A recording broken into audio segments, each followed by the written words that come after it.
Ang daming nagtatanong ano nga ba daw ang dahilan kung bakit inilibing ko ang aming mga manok sa aking garden. Napakasakit na nangyari sa aming 4 na manok. Last year lang sila dumating sa buhay ko.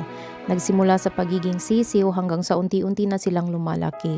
Binabantayan at inalagaan ko sila na para bang aking mga anak para hindi lamigin hanggang sa from sa loob ng bahay, nakalipat na sila sa labas. Malaki yung aming investment sa mga manok namin. Hindi din naman biro yung bumili ka ng mga bahay nila, yung pagkain nila, at kung ano-ano pa. Ang mga manok ko ang kasakasama ko sa labas tuwing ako ay nag-garden. Kinokolekta ko mga nahahanap kong uod at insekto at binibigay ko sa kanila bago ako pumasok ng bahay. Sila din ang pinakaunang sinisilip ko sa labas. Masaya akong nakikita sila sa labas sa may beach namin nangangain ng mga insekto. Sa 11 na sisiw hanggang sa naging 9, naging 7, naging 6 at naging 2 na lamang ang natira dahil sa aming mga aso. Ang nangyari po kasi noong Friday ng hapon, nakalabas pala yung 4 na aming mga malalaking aso. Ang ordinaryong araw namin ay nauwi sa kahindik-hindik na pangyayari. Bago kami umalis ay nilagay namin yung mga aso namin sa may garage. Yung pintuan pala sa garage nakakonekta sa basement ay open. At alam pala ng mga aso namin pihitin yung doorknob para makalabas. Buong araw ako sa shop at yung asawa ko naman ay umuwi ng bahay para kunin yung mga gamit niya. At nang umalis na yung asawa ko, doon pala na-trigger yung mga aso namin at lumabas nga. Yung mga anak ko nasa school, kami naman ang asawa ko ay nasa trabaho kaya wala talagang nagligtas sa aming mga manok. Nalaman ko na lamang na nakalabas yung aso namin nang nasa bahay na ako nang napansin ko na puno na sila ng tubig at buhangin sa katawan. Agad kong hinanap yung mga manok namin at isa-isa ko silang nakitang nakahilata at patay na.